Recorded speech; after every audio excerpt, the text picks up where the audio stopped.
Got a 2007 Toyota Avalon. Probably the same for any Toyota with like a 3.5. This one a 3.5 water pump. A little quick detail. Heard a couple people saying talking about take out the alternator. I ain't have to take out the alternator. First thing you're gonna want to do is look way down there at the bottom of the radiator on the driver's side. You can see that little drain plug right there at the bottom. Open that up, drain all your antifreeze into something. As soon as you get that done, you come right here on the side, and there's upper radiator hose that'll usually be on. Where is that pipe? On this pipe right here. Take that off. It had two screws, 10 millimeter, one at the top, one at the bottom. You won't be able to get it off though until you take off this top pulley that go right here. Not the tensioner, but the one above it. But you're gonna end up having to take eventually all of them off because probably I would say before the pulleys though, I would get you some kind of jack and a block under the motor. You're gonna have to go motor mount right there, the big mount you see right next to the money balance. It got one screw in it like a 19. Take that out because you're gonna have to jack the engine up. Take all the top breakers off. I mean, all of them. The one to the block, the ones on the block that's on the block, and this little cross mount that it got at the top. Once you take all that off, you'll be able to get to the water pump pulley bolts. 410, was it 10? No, 412 millimeter bolts. Um, I guarantee you probably won't be able to get to none of that stuff before taking all the motor mount brackets set up off because it is all stacked on top of each other. So once you take all the motor mount brackets off, you'll see how much more room you get. Then once you take that off, it's another like I guess cooling bypass they consider it. That's like the thermostat housing. It's gonna sit right here like this. See, that hose go on here, and this little notch just kind of go over that. You're gonna want to take it off. It got two 10 millimeter screws over it.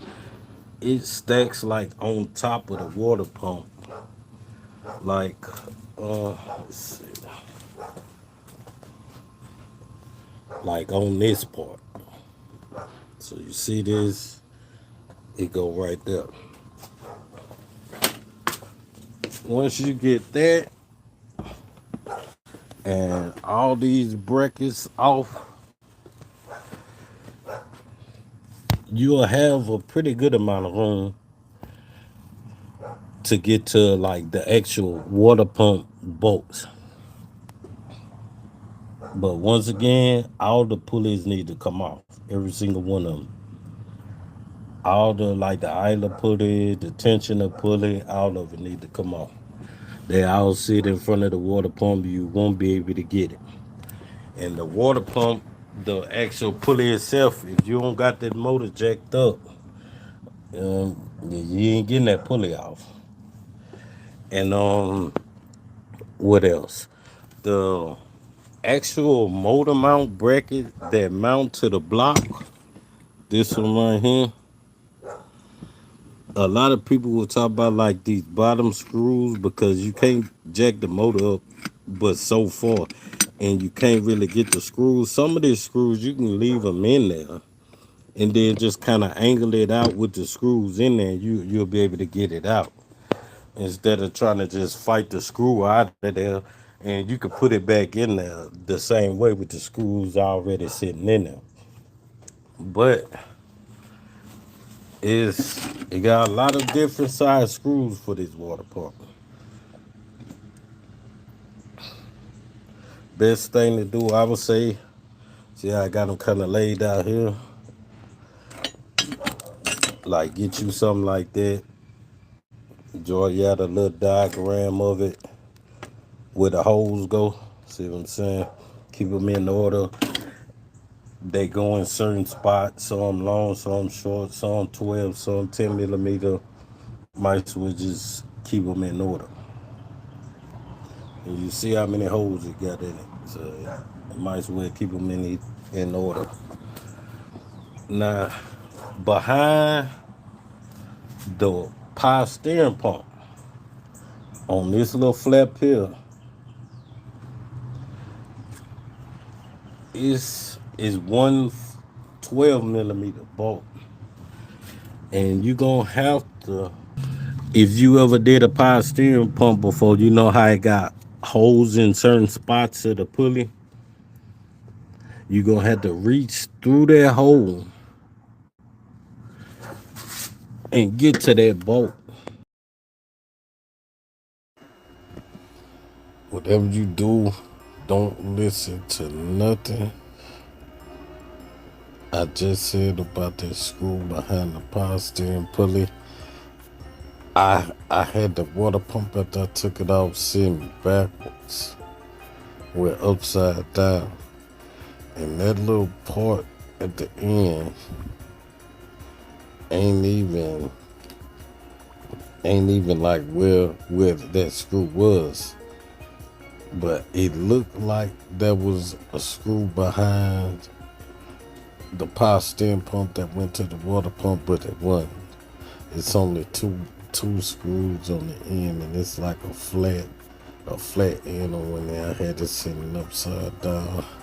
So don't mess with that screw. It took me dang that 30 minutes trying to wiggle that screw back in there blind at an angle and get it to go in the hole.